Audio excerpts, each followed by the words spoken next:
All right.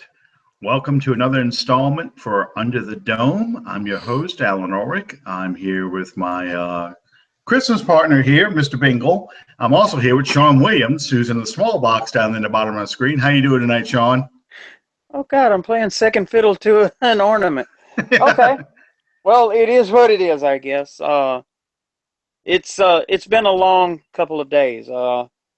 Things are coming apart at the seams, except us, and we're here to soothe your aching heart, and calm you guys down. First thing, I want you to take a deep breath. You got to listen to Swami Allen tonight. We're gonna get into a few things tonight that we don't normally do, but I feel like it's something that we need to do. We need to bring everything down, make everybody toke it out. I think isn't that what Cheech and Chong used to say? Toke it out? Oh, Toke it out, man. One Oh, we toke went. over the line. You want me to start doing the Dave routine now? Hey, man, it's stuff. Hey, man, it's Dave. No, man, I'm Dave. Dave's not here. Yeah, okay. Um, We went you to a remember whole the different routine? subculture right there, didn't we? Well, that's all right. You started saying aching heart. I was about ready to say, if you're going to start quoting Billy Ray Cyrus, I'm walking No, out. I'm not listening no, to no, that. no, no. All But right. getting back focused and online, we thank you guys for joining us tonight. Title of tonight's show is Another Heartbreaker, a cross-country trip, and don't forget to take your meds. That last part's for me. Um, we want to thank Fan First Productions, of which we are a production. You can find our podcast in the audio only version on iTunes. Just search Under the Dome. We want to thank our director of media relations, Mr. John Pinto, for his hard work. There's never been two like John, and he he uh, he makes us what we are in a lot of ways. Also, we want to thank the uh, the Cyber Ninja, Joel Smith. Um, he's he does a lot to help us get our product out there, and we thank him and the members of his groups on Facebook as well. And Alan, I'm not gonna. I'm. I want to be a little more specific. I'm not gonna just ask the broad question as I normally do. What happened against Tampa? Um, ever since the clock wound down to the triple zeros, I've been fielding questions, and there's people that are perched on ledges, almost prepared to fling themselves off in regards to this Saints team and where they are. So we put together a list of questions, and we're going to go over these things tonight and just kind of give you guys an idea. First thing that I want to say before we get into this, I want to strongly urge and suggest, if you are a true Saints fan or Bills fan or Dolphins fan, be careful who you trust. You find someone that doesn't have personal interests to serve. They're good. You can trust them to be accurate, to be unbiased, and to be trustworthy. There's a lot of media. I don't want to misuse any terms, so I'll just uh, drop it at media. They they fan the flames of panic, more or less, because it generates traffic for them. Be careful who you listen to and who you trust. Uh, Go ahead. Well, I was going to say, this is Sean Payton's splash report, as he likes to call it. You're going to start seeing all kind of rumors flying around, what coaches are going to get fired on Black Monday and things like that. Um, we can talk about that as it gets closer. Sean Payton's not going anywhere. You've got to realize you've got a 90-year-old owner who just had his mental capacity questioned by his family in court. He had to prove that he was mentally competent. So he's going to trust Sean Payton and Mickey Loomis, whether people like that or not. The guy who probably would be involved in kind of coaching search happens to be a friend of mine, not a close friend, just I'm friends with him, Dennis Lauscha. That doesn't mean I have any kind of stroke or anything like that with the man. I just know the man. Can you get him to take my resume? He won't even take mine. But Dennis is the money man for Tom Benson's media and sports empire. So, if there's anybody who is, second in command in Tom Benson's world, it'd be Dennis. Gail is supposed to be taking over whenever Tom Benson passes away. So the last thing you really want is a lot of upheaval in this organization. You're probably going to have some upheaval in the Pelicans this year because, like it or not, and let me make one other thing clear for people. Mickey Loomis is not the general manager of the New Orleans Pelicans. He's the general manager of the New Orleans Saints. The general manager of the New Orleans Pelicans is a man by the name of Dell Demps. He picks the coach. He picks the players. He decides who they're going to sign in free agency when free agency happens. He decides who they're going to trade. He decides all those matters. So this whole thing about, well, Mickey Loomis is too involved in the Pelicans and spread too thin to be paying attention to the Saints, it's BS. It's just people reaching for excuses, trying to find out or trying to make some kind of sense over what essentially has been a lot of bad luck. And I say that because Loomis and Payton do not sit there and say, you know what? We have two choices here. We can either get the good player or we can go ahead and draft the crap. I think we should go ahead and draft the crap because, it doesn't matter what we do. Fans are just going to enjoy it anyway. They're just going to show up because they're stupid. They don't know anything about football. They don't care as long as the Saints are playing on Sunday. That's all that matters.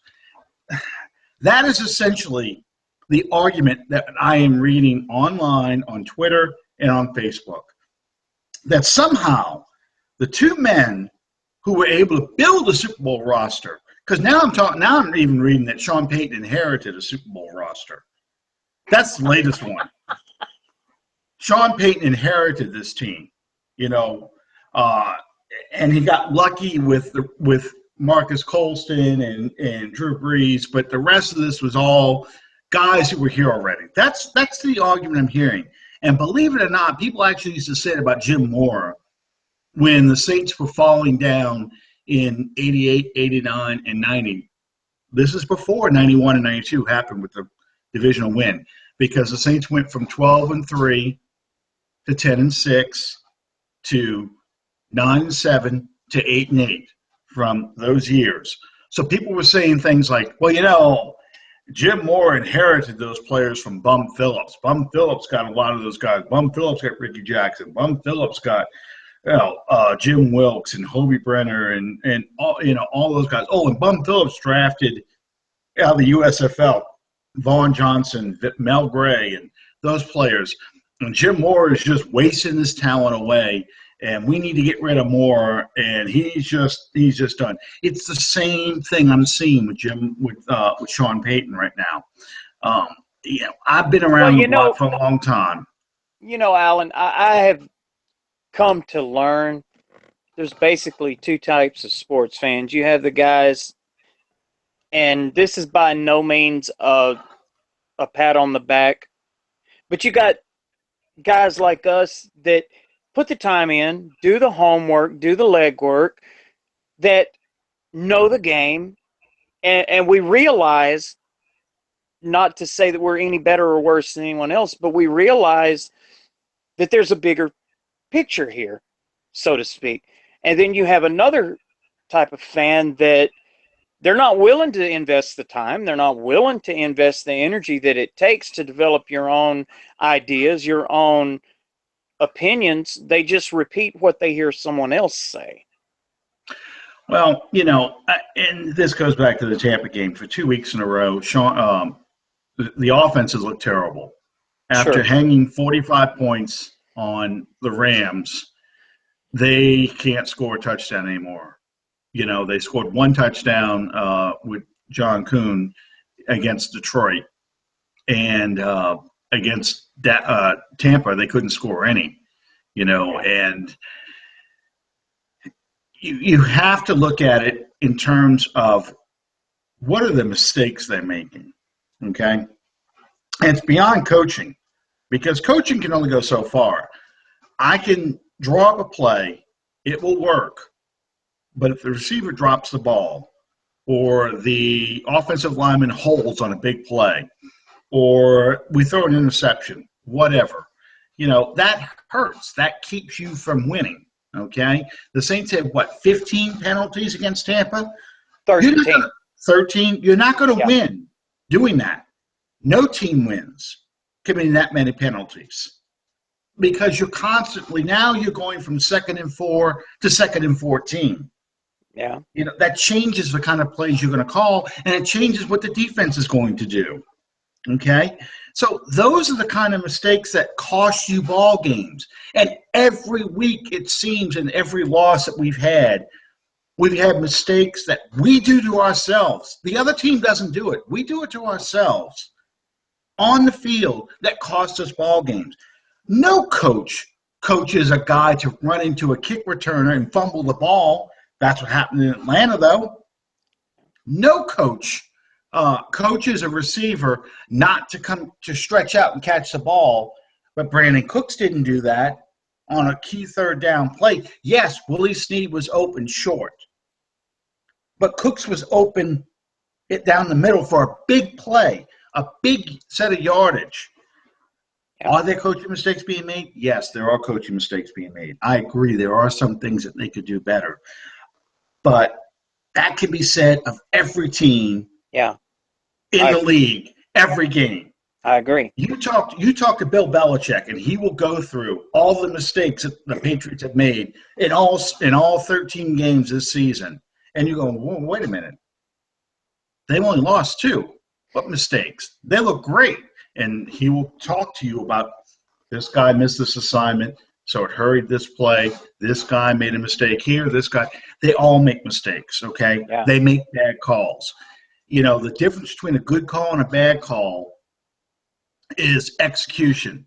And the difference between a crazy call and a fantastic call is whether or not it works. Yeah. If in the Super Bowl, ambush is not recovered by the Saints and Peyton Manning takes over right there, it's the stupidest call in the history of football, and people want to kill Sean Payton for doing that. Yeah. Cost us the Super Bowl.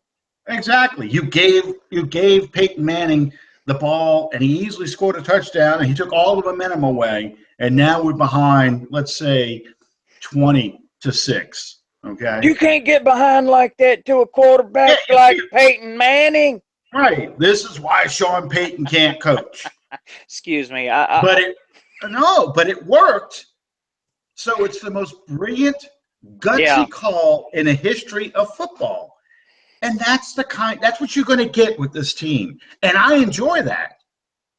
That reminds me so much. One of my first college, my history professors told me the first day of class, the first thing he said to the entire class was, be careful what you trust about history, because it's always written by the people that win. Oh, yeah.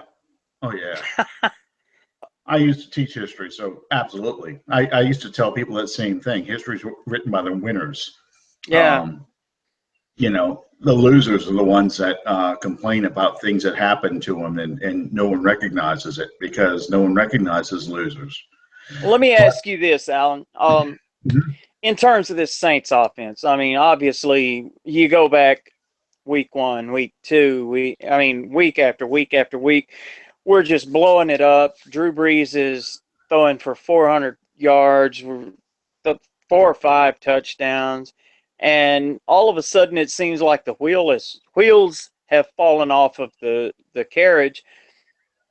I want to ask you, are we looking at several small negative aspects that are working together and suddenly are becoming an issue, or maybe a different way of looking at it, are coming to a head now, whereas it may not have been that necessarily that crucial a thing before, and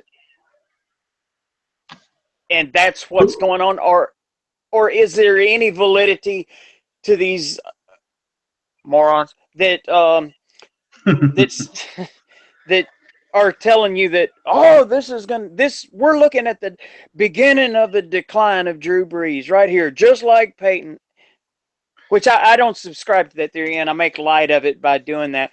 But there's some people out there that are really, really concerned that what we may be looking at is the same thing that we saw a year ago with Peyton Manning. Peyton Manning had neck surgery, and they told him when he had neck surgery he will never have the same arm strength again. Drew Brees hasn't had any kind of surgery like that. Against Detroit, I felt, and against Tampa too, I felt the running game was not very good. People are talking about, well, that's Sean Payton took over play calling in those games. Sean Payton called all the plays against the Rams as well. Mm-hmm. He personally called those plays. That's why I put that "A Few Good Men" clip up, after the Rams game about that Willie Snead play call. Sean Payton called that. You can't handle the truth. Not that clip. Did you order the code red? Oh, yeah. Okay. One. Yeah. I'm not going to quote that one. Right. But that was Sean Payton in that game. So he is still calling good plays, and I explained this on Facebook earlier yesterday. Something else about the play calling. They make a big deal about who calls the plays for the Saints, Carmichael versus Peyton. But you got to realize that all the play caller is on game day, the play caller, is the person who gets the opportunity to talk to Drew Brees in the helmet. The plays are already drawn up. That big old Denny's menu he's got there. Yeah. If you ever zoom in on it, which is they won't let you do that, but I've seen what one looks like for a different game. It's situational. It's, on 2nd and 2, in this part of the field, these are your plays you can go through. On 2nd and on 3rd and 5, these are the plays. 1st and 10 in the red zone. These are the plays they want to go. And Sean, Carmichael, and Drew all sit there the night before the game. They go through the plays, and Drew says, I really like this play. I really like Spider 2, Y banana. Spider 2, X banana, or Y banana. That's the one. Spider 2, Y banana. Green, right, left, Spider 2, Y banana. That's the one John Gruden likes to call all the time. But he'll say, I like this play against these guys. I like this play. And they mark it off. And during the game, you see him with a pen. He's scribbling notes on the game plan. Because these are adjustments, and Drew is looking at his pad like this, looking at his pad, looking at the formations, and they have discussions, and they say, okay, the safety's doing this on this play when we're in this formation, so instead of running Spider Y banana, Spider 2 Y banana, let's run Spider 2 X banana. Can't believe I'm stumbling over these plays. And these are the kind of adjustments they make, okay? But it's still the plays, okay? Yeah. They don't have time in 30 seconds to go, let's run the draw. Let's run the screen here. They don't have the time to do that. Because you got to have plays. You got to have plays 2 or 3 in advance. Right. Watch the sidelines. When they run a play and they got a first down, they're going to the attack mode. Look at the people going in and out. The play's already decided. These guys already know what they're running. So when we talk about who's calling the plays, it's a ridiculous argument because it's way, way too advanced to be deciding right then and there, okay, you guys go out. No, you guys come in. You can't have that because there's too much going. That's an easy way to get 12 men in a huddle. That's an easy way to get delayed game penalties and things like that. Well, ultimately, at the end of the day, it doesn't really make any difference what plays you call. If you can't execute them, you're not going to succeed anyway. Right. And that was the thing in the Detroit game, and that's the thing in the Tampa game. There was no play that I saw during those two games that, okay, that play works every time. You could call that play 5 times in a game, and that play will work. When Pierre Thomas was there and they ran that screen pass, it's like it doesn't matter when they called it, that play was going to work. Yeah. Every time. Okay, that was a staple of the Saints offense. The seam route. Marcus Colston or Jimmy Graham taking off down that seam to get that one-on-one matchup with the safety. That play was going to work. When they needed to get a play, Brees was going right down the seam and hit it. And it worked. The 9 route, the route along the sideline, they sometimes call it a rail route. That route down the sideline, that was going to work. The back shoulder throw, every time. You look at who was missing in that Tampa game.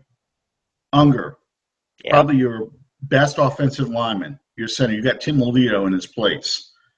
And going against Gerald McCoy. Pete had a hell of a time with Gerald McCoy. Lelito was very little help against him. So you got 2 guys being tied up. Armstead's playing on one leg, okay? He's toughing it out, but his knee is still bothering him. They got some good runs, but they got a lot of stuff pushed back. Kuhn ran a 3rd and short play. He got stuffed. He did not get the first down. Drew Brees had to sneak over the top to get that first down. So you think about, okay, now it's 3rd and probably 1.5, and the Saints are in the shotgun, empty backfield, 4 and 5 wide. Why are they doing this? Well, because earlier Kuhn got stuffed on the 3rd and short. Pete's having a handful trying to deal with Gerald McCoy. Lelito's there, not Unger. These are things that affect the play calling. Okay, you don't have Hill there anymore, so you can't go to that super wishbone looking offense they like to run sometimes. You haven't had Human there all year. That affects your play calling. It's not an excuse, but what it is I'm trying to make people understand the thinking behind some of the play calling the Saints are running.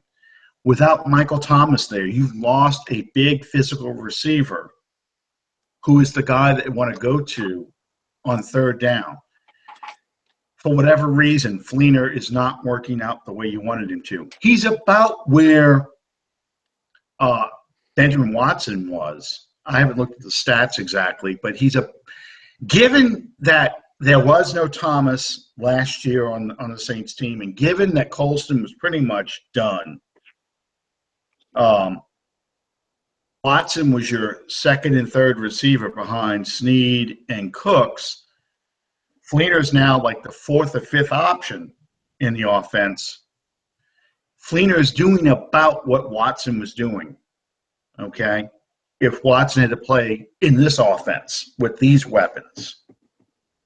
So, that all affects what kind of plays you're going to call because you don't trust Coleman to run those seam routes. And you can't let Cooks run them because Cooks is too small.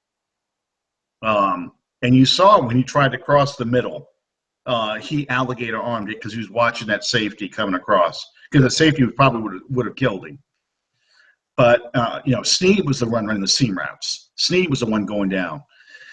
And the other thing was, you can't discount Brees' overthrow of Cooks wide open in the end zone, Cooks dropping a touchdown that would have taken the lead. I think the other one was Cadet. Cadet missing a pass, and he was wide open. In a Detroit game, that beautiful screen they had set up to Ingram, the Lions guy's laying on his back, and it trips up Ingram. If he doesn't trip up Ingram, Ingram probably walks in the end zone because there was nobody around. Those kind of things. You're seeing these little things happen in each game. And it's a shame because now we're starting to get a hint of how good this defense could be with people coming back.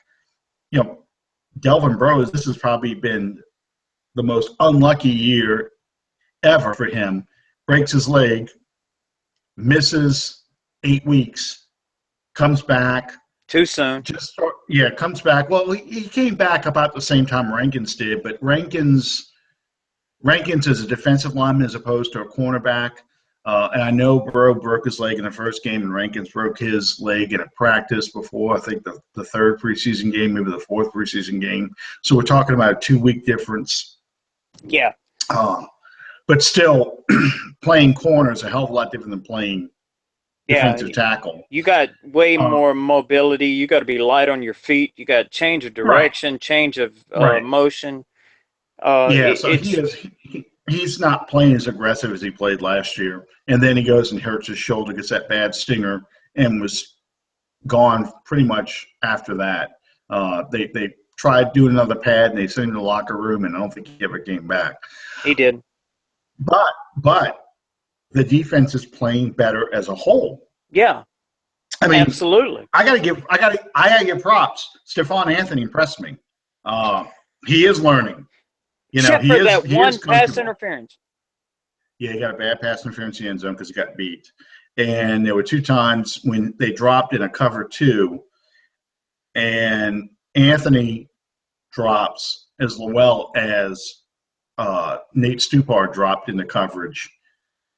And it wasn't Anthony's responsibility to drop into coverage like that and leaves a big gap wide open for like Sims to get easy first downs and third down. But that being said, Anthony played much better in this game than I thought he would. I was worried it was going to be another repeat of the Atlanta game. And I've told people ever since Sunday. I've told people, the record may not reflect. Well, there's not any may not to it. The record doesn't reflect it, but this Saints team right now looks to be pointed towards yet a third in a row 7-9 season if we're fortunate. But this is a much, much better team than what was here last year and the year prior. Nick Underhill's the only one who's been saying that. Nick Underhill said that this team is better than the team in 2014, 2015. If we can go back to the tape when we started this thing in the beginning, I had said, given the schedule that we had, we will probably have a worse record than 2014, 2015, because 2015 was an easy schedule. But we probably will have a worse record because it's a tougher schedule going in. Yeah. That's not to excuse performance in this season because we have played better.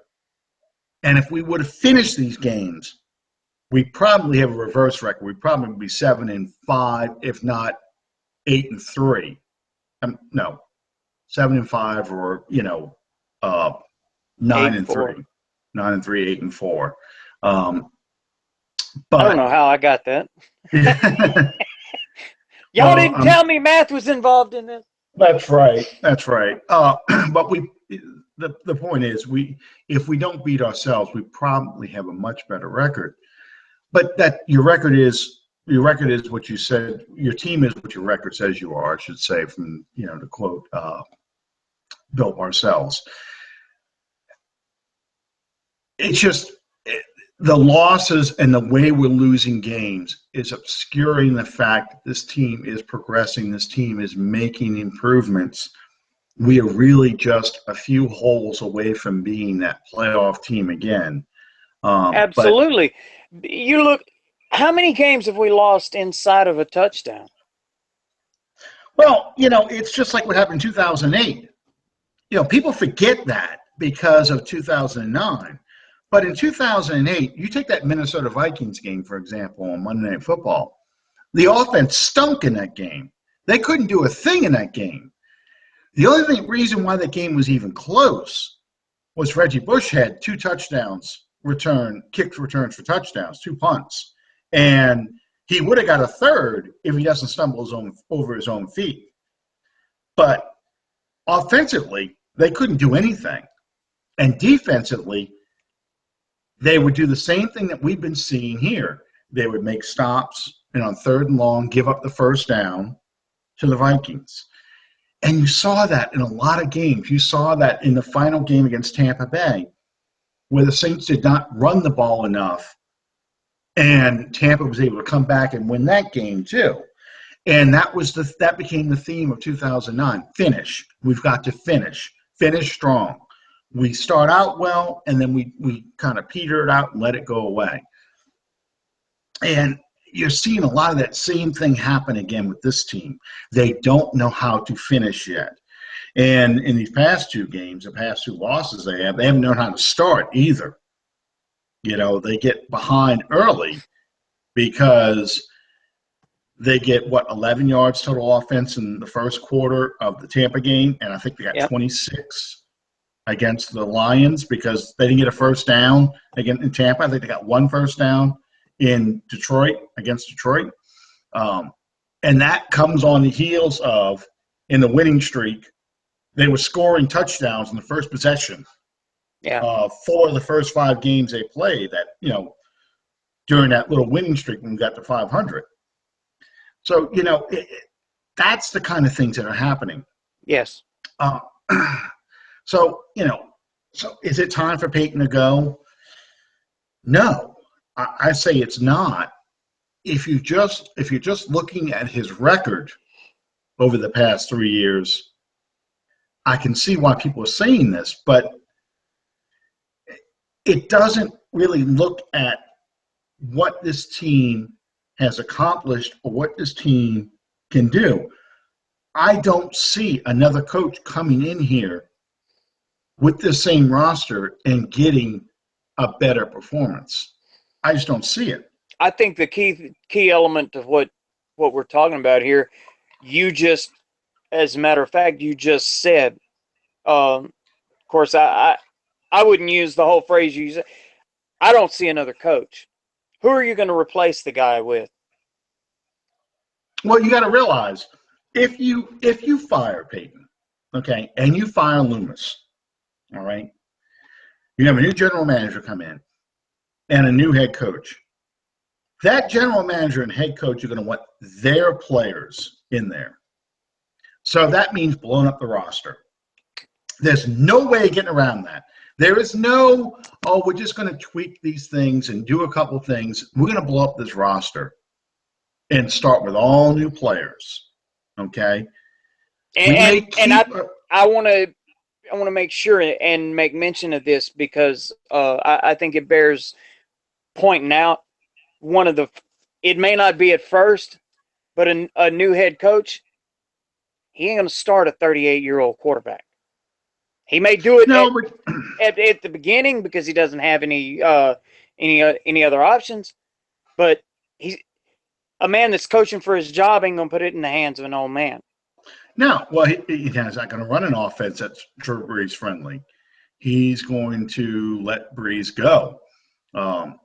Even if first off, Brees has no trade clause has a no trade clause in his contract, so you can't trade him.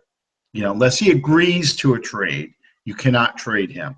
Okay, and even if you do, what are they going to give up for a 37-year-old quarterback? I don't care that he's a first ballot Hall of Famer. I don't care about all that. What are you going to get for a 37-year-old quarterback? Okay, you're probably going to get a couple of low-round draft picks. You're not going to get a first-round pick. You're not going to get a second-round pick because of the new CBA. Draft picks are too valuable to trade away on old players. We're going to see this with Tony Romo. Yeah. We'll see what somebody's willing to give up for Tony Romo. I'm guessing about a third-round pick for Tony Romo. Or 2/4. Yes, given his injury history. They may give a conditional fourth that could turn to a higher grade if he stays healthy and takes his team to the playoffs and the Super Bowl, whoever he goes to. All right? But for a 38-year-old quarterback who's in the last year of an expensive contract. Oh, we haven't talked about the contract yet. When you trade Breeze, that's an $18 million hit to your cap. Okay? According to Over the Cap, I think it's $18 million is the hit I saw last night. And all that goes into, that's the same thing happened with Jimmy Graham. When we traded Jimmy Graham, it added a lot of dead money to the cap because that's the way it works. That's what they do. All the bonuses and all the stuff he's supposed to get accelerates to that year. So all the savings that you've managed to accumulate by getting rid of players early and riding out this salary cap hell, you've just flushed away by trading Drew Brees. Okay, so you might as well get that idea out your head right now. It doesn't work. It doesn't work math-wise. It doesn't give you the value you need for him because what are you going to start? You're going to start Josh McCown, who's 37. You're going to go draft somebody. Who are you going to draft? Okay, let's say for the sake of argument you draft. We're picking 10th. All right? That would be in the neighborhood of a Deshaun Kaiser from Notre Dame. Right.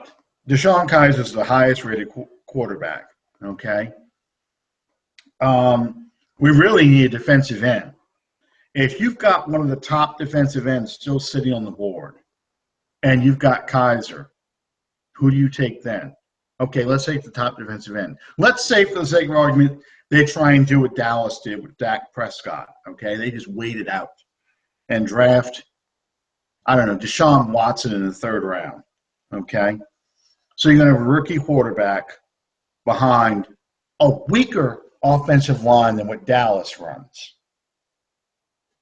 Handing off the ball to Mark Ingram, okay, who has yet to stay healthy for a whole year. And because you didn't draft Leonard Fournette, unless you want to draft Leonard Fournette, you want to trade up to get him too and try and build this whole thing.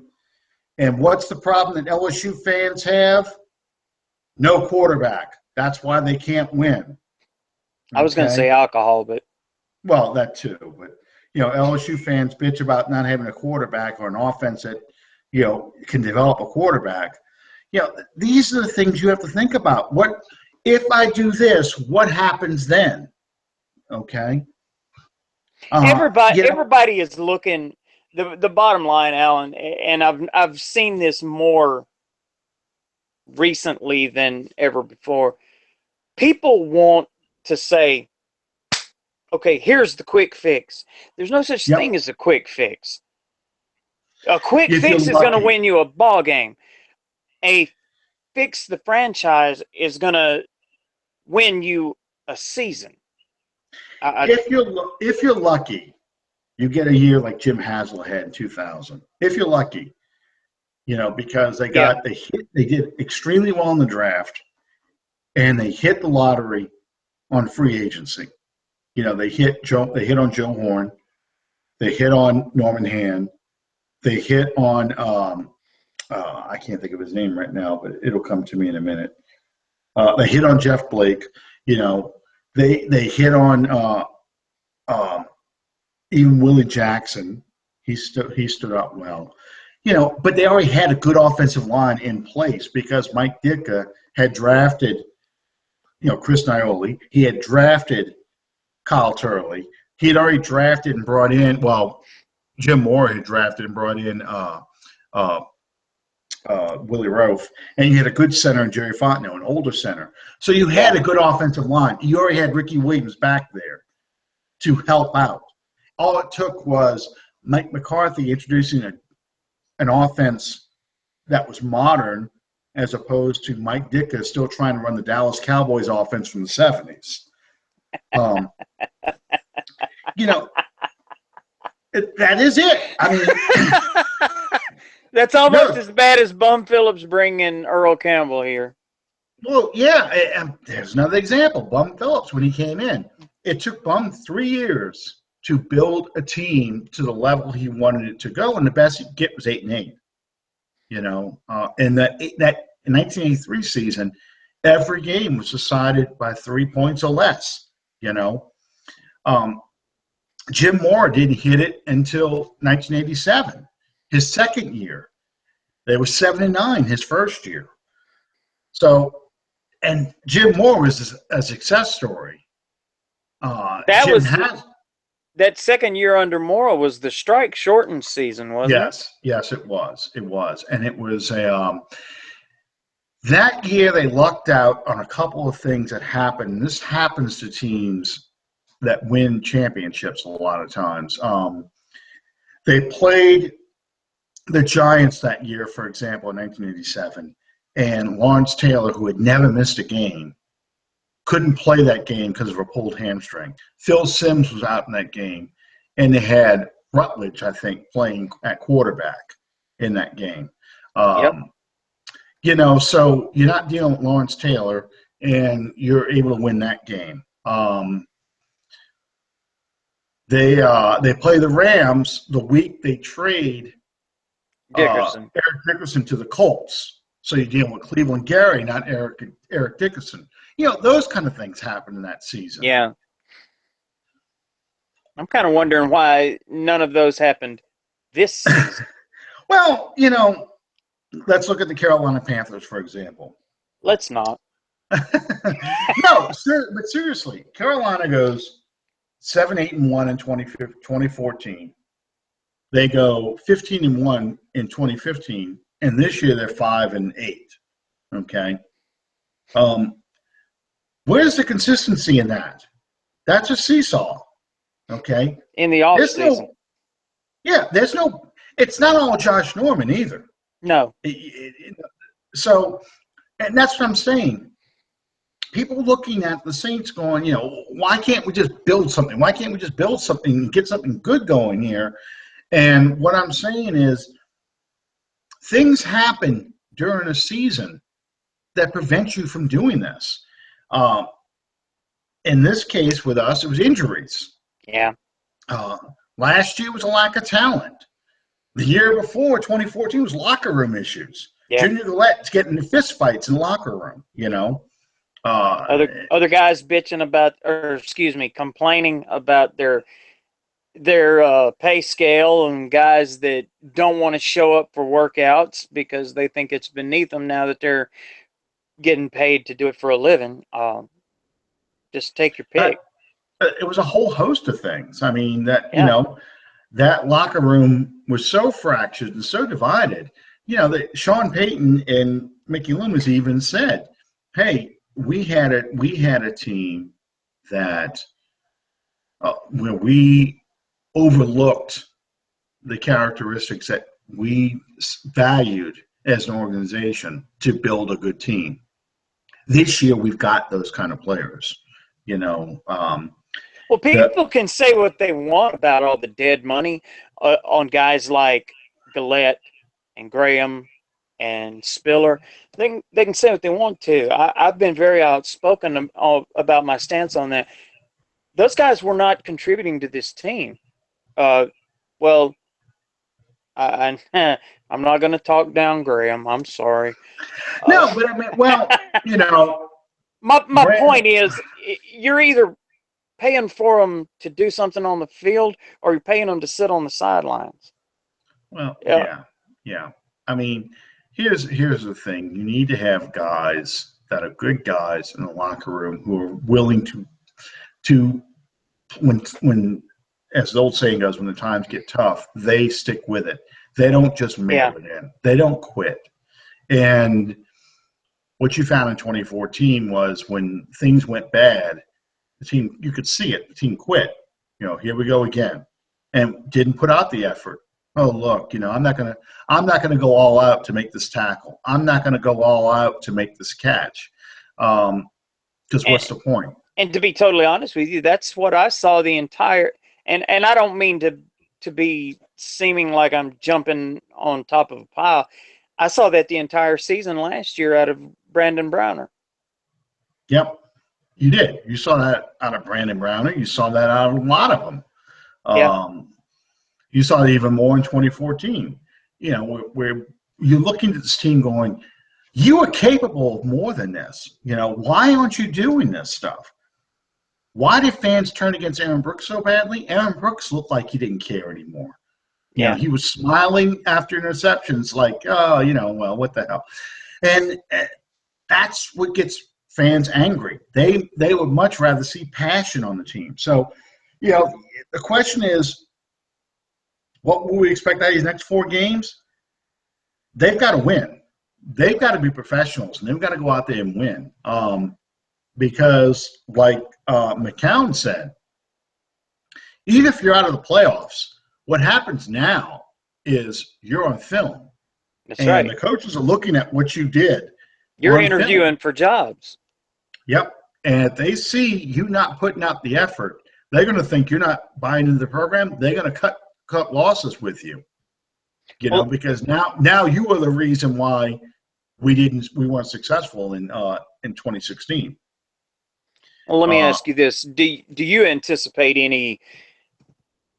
I don't really know what terminology to use here. Do you expect, just for an example, a player like your Delvin Breaux or your Teron Armstead, expect us to sit anyone for these no, last 3 games? no, no. And I'm not talking about from a standpoint of, oh, we're just going to save them like we did with Ingram last year because we had Hightower. I'm talking about from an injury standpoint, because we know Teron has been battling this injury, this knee and quad injury for the balance of the season. It's been on again, off again, week by week by week. And like we discussed earlier, not even remotely close to bro level. Uh, would it be better to sit them and get them healthy, or are we just going to see all out balls out? Get healthy for what? Get healthy for the off season? I mean, that I'm not saying that to you, but I'm saying what I'm asking is, what's the point of setting them to get healthy? What are they going to get healthy for? So they can be healthy. Armstead needs surgery, okay, for example. Um, so if we sit him, we might as well just put him on injury reserve and go ahead and re-sign Tony Hills if he's back, or go sign some other offensive lineman to go put in there. Um, I don't think they're going to do that. I don't think Armstead wants to. And that was the other thing we're trying to get across to the players. That football is a finite game. You're only in it for 3 years or 4 years at most. If you're lucky, you get a 10-year career out of this. If you're lucky, you get a career of any kind of longevity. I mean, you think about Deuce McAllister, for example. Wow. Drafted in 2001, he's out of the league by 2008 to 7 years. And 2 of those years were wasted because of torn ACLs, 2005, 2007. So he really played 2001. No, sorry, 2001 he barely played. He only played a handful of games in that one. So he played 2002, 3, 4, 3 seasons. 5 is gone. 2005 injures his knee against Green Bay. He's out for the year. 2006. 2007 he blows out his knee against Tennessee. 2008 he's barely used. Okay? So you've got 1, 2, 3, 4 seasons, basically, 16 games of McAllister, and he's your all-time leading rusher. Yeah. The study that I participated in with PFS, dealing with brain injuries and concussions and knee injuries, we deduced from the research that we did that the latest statistics that we could find, the average NFL career is it's just below 3 seasons. Mm-hmm. I would say that. I would agree with that. Yeah, Just it's like somewhere between 2 3/4 and 3. Some Mhm. big decimal number, but still, the point is, you spend the vast majority of your life preparing for something where you work for 3 years. Yeah, that the only way you get any kind of longevity out of it is you avoid being injured. If you can avoid being injured, then you can start, then you can start building a longer career. You have to be injury free and productive. Yeah. Because like Bobby Hebert quotes the old general manager of the Dallas Cowboys in the 70s, Dick Schramm, we're the ranchers, y'all the cattle, and we can always get more cattle. That's the mentality when it comes to players. Yeah, So as long as they got money, they can keep marching those guys through. yeah. And the same So thing, it's just like the draft.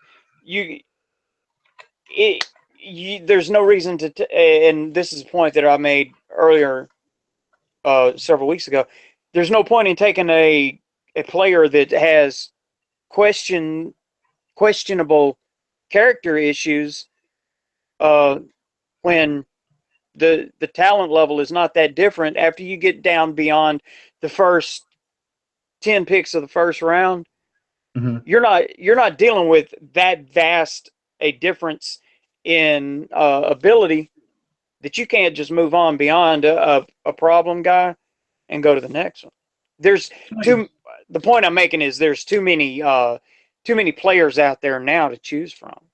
Well, depending on how high you draft a character issue player, if you draft him in the first or second round, you could set your franchise back a good 3 years.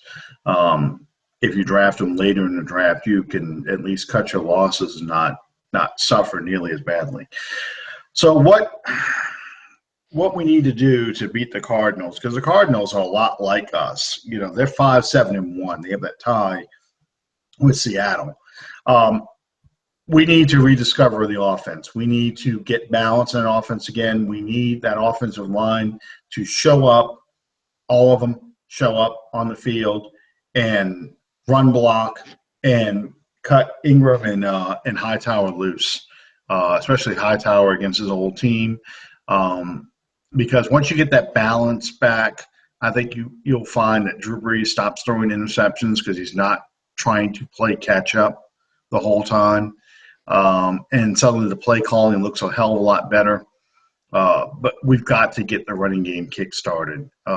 There's no other way around it. Plus, I think this will be the game that Cam Jordan, if he gets to the Pro Bowl, which he should, but if he gets to the Pro Bowl, he can do it because I think he should sack Palmer. I almost call him Jordan Palmer, his brother. Carson Palmer, he should be able to sack this guy 5 times because he's a statue back there. He can't move. And not just that, their offensive line is a dumpster fire. Yes, it is. It is. And they should knock him around pretty good because that team has a lot of issues right now. But that's just my take on it. We'll see what actually shows up. The injury is going to matter a lot. If we're still short Unger and Thomas, it's going to be that much harder. Yeah. If Armstead can't go, that's going to be hard because to win. As bad as that offense is, that defense is still playing at an elite level, especially in the front seven. Well, that's why the running game has to really get going because you've got to make those safeties come down and stop the run. You've got to be able to isolate good matchups, linebackers matched up against Cooks. Thomas get free and let Snead deal with Patrick Peterson. You need to get those kind of things. You need to get Fleener needs to get involved and catch these passes and they're coming to him in important times. Those are the things that need to happen. I think they win. I said I expect them to beat Detroit. It didn't happen. I didn't expect them to beat Tampa, given the injury list, but I expect them to win this game. I feel the same way. And you and I talked about this off air. Going into the Tampa Bay game, like you said, from the the walk-in wounded list. I'm not even going to call it the injury list anymore. From the walk-in wounded list, I just didn't feel like that presented us with enough opportunities to even compete. But we get into the game, and the further it goes, we're You still in held, it. you held him to 16 points. You held Jameis Winston scoreless. He did not throw a touchdown or run for a touchdown. For the You first time dropped. since he was in middle school. Yeah, you dropped at least one game-winning TD, if not two, Two. and you missed a third one. So the opportunities were there to win this game. Their Sure. special teams had to melt down. That guy tapping the ball at the 1 yard line to get the safety the next play. When I know every Saint fan sat there and said, "Oh, here comes 99.5-yard touchdown pass." They're going to hit Mike Evans. He's going to run 99.5 yards for a touchdown. Mike Evans ain't Brandon Cooks. No, and that was very exciting to see that happen. That I was very happy to see that. It was because you let got me ask exactly you. what you expected. We don't have this on the script, but I definitely wanted to ask you: is it just me, or every year? I mean, Tampa's just like Carolina and Atlanta. We have to play them twice a year. It seems like every year, regardless of whether it's here or there, the first Tampa game, Drew Brees struggles. Last year, first Tampa game, 3 picks, and we lose. This year, it's hard to say, but it seems that way. It does seem that way. Now, in all, to be of full disclosure, that was the game where he got hurt, and made him wind up missing the Carolina game the following week. So I know that. Well, you and I have talked about this several times before. That did play into the way that he played that day. Well, he got Tampa. The momentum shifted in the second quarter after that safety. And you could see that going into the third quarter, where Tampa really couldn't do a whole heck of a lot. And we had opportunities to win that football. Alan Thicke died today. Yeah, I just noticed that a few minutes ago. Yeah. But yeah, he had Tampa had opportunities to put the game away, and they couldn't do it. And the Saints the defense kept giving the offense opportunities to do something, and we couldn't do it. And like I said, that whole sequence when he was first and goal, that was really a microcosm of the game. And then Cook's dropping that touchdown pass was just that was very frustrating. But I think they will play better against Arizona. I just have that feeling. I'm still hoping for an 8-8 record. Sure. Which is possible let me lay this out real quick, and then we'll go back to you. But if they beat Tampa in New Orleans, if they win Sunday, beat Tampa in New Orleans, I think if Atlanta just keeps winning, seals up the division by the time they play us, week 17. I could be wrong, but yeah, the last week of the season. If that's the case, and it doesn't matter if they win or lose, they're going to stay the same seed. I can see Atlanta resting some of their players, and we get that 8th win. I'm not saying that's what's going to happen, but I can envision that. Okay, because if Tampa loses to us, that puts them a game behind, and they have to lose again. They could lose this week. I think they play Seattle. No, they play Dallas this week. Yep. Is Tampa? Yeah, Tampa plays Dallas this week. So if Tampa loses that game and loses to us the next week, Atlanta could sit their starters for that final game. So that could make us 8-8. And that could eliminate Tampa as well. Yeah, well, yeah. If Tampa loses 2 games, I think it does eliminate them, because if Washington keeps winning, there's a lot of scenarios to go through, but I can just see that happening. So we'll see. We'll see. Yeah. It's a terrible way to go 8-8, but I'd rather go 8-8 than another 7-9 season. I'll So take it it. look statistically. All right. We are over time now. It is 9:06. We always are when we go through these things because you guys give us a lot to talk about, and we appreciate you guys watching us and sticking with us. Absolutely. We hope we answered as many of you guys' questions as we could. If you guys do have questions, send them to us. You can leave them for us on the Facebook page on Under the Dome Podcast. You can email them to us at underthedomepodcast@gmail.com. Ooh, did I get it? Yep, you got it. Under the Dome 1, right? Under the Dome 1 No, at that's Gmail. Twitter. Oh, okay. Yeah, and one last thing, there will be some staff changes this year. I promise you. You know, I don't know if it would include the three usual dogs that people like to beat or dead horses people like to beat, but I can almost guarantee there'll be staff changes this season for Sean. I thought you were talking about with Under the Dome. I was like, No, oh man, no. I've been ousted. I've been talking about the coaching staff, because people are if they want to know, are we going to stick with the same coaches? I think there will be some changes. I especially on special teams, I cannot see Greg McMahon keeping his job. Sure. They've gotten better, but I can see them looking elsewhere for a special teams coach. And I think there's going to be a lot of special teams coaches unemployed, given all the missed extra points this year.